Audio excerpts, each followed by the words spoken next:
ব্রাজিলের প্রাথমিক স্কোয়াডে নেইমার বিশ্বকাপের দৌড়ে কতদূর? বারবার ইনজুরিতে পড়ে স্বপ্ন ভঙ্গ হলেও ২০২৬ বিশ্বকাপ খেলার স্বপ্নে বিভোর ব্রাজিলিয়ান তারকা নেইমার জুনিয়র। এই তারকা ফুটবলার যাদের যুক্তরাষ্ট্র, কানাডা ও মেক্সিকোতে অনুষ্ঠিতব্য বিশ্বকাপে অংশ নিতে পারেন, সেজন্য ব্রাজিলের কোচ কার্লো আনচেলোত্তিও হয়তো শেষ একটি সুযোগ দিতে পারেন সান্তোসের এই তারকাকে। খবর স্প্যানিশ গণমাধ্যম মার্কার। বিশ্বকাপের আর মাত্র প্রায় ১০০ দিন বাকি থাকতে ব্রাজিলের আসন্ন প্রীতি ম্যাচগুলোর জন্য কোচ আনচেলোত্তির প্রাথমিক তালিকায় নেইমারের নাম রাখা হয়েছে। আগামী ২৬ মার্চ বোস্টনে ফ্রান্সের বিপক্ষে এবং ৩১ মার্চ অরল্যান্ডোতে ক্রোয়েশিয়ার বিপক্ষে খেলবে ব্রাজিল। বিষয়টি নিশ্চিত করেছেন ইটালিয়ান ক্রীড়া সাংবাদিক ফাব্রিজিও রোমানো। এই দুটি ম্যাচ একদিকে যেমন বিশ্বকাপের প্রস্তুতি, অন্যদিকে নেইমারের জন্যও বড় পরীক্ষা।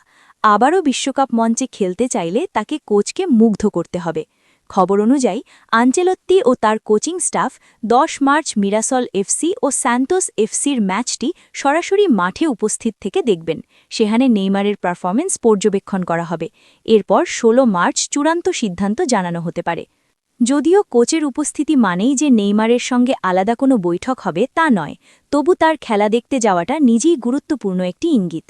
২০২৬ মৌসুমে সান্তোসের হয়ে ইতোমধ্যে কয়েকটি ম্যাচ খেলেছেন নেইমার। গোল ও অ্যাসিস্ট করে আবারও আলোচনায় ফিরেছেন তিনি, এবং ক্লাব ও জাতীয় দলে তার ভূমিকা নিয়ে নতুন করে বিতর্ক শুরু হয়েছে। তবে এই সুযোগ কাজে লাগাতে না পারলে আরেকটি বিশ্বকাপে খেলার তার স্বপ্ন ধীরে ধীরে ফিকে হয়ে যেতে পারে। বিশ্বকাপ অনুষ্ঠিত হবে ১১ জুন থেকে ১৯ জুলাই পর্যন্ত। বিশ্বকাপের আগে নেইমারের বয়স হবে ৩৪ বছর। তিনি শেষবার ব্রাজিলের হয়ে খেলেছিলেন ১৭ অক্টোবর ২০২৩ সালে, যখন দক্ষিণ আমেরিকার বিশ্বকাপ বাছাই পর্বে উরুগুয়ের বিপক্ষে ম্যাচে গুরুতর হাঁটুর চোটে পড়েন। সেই ইনজুরি তাকে ১ বছরেরও বেশি সময় মাঠের বাইরে রেখেছিল।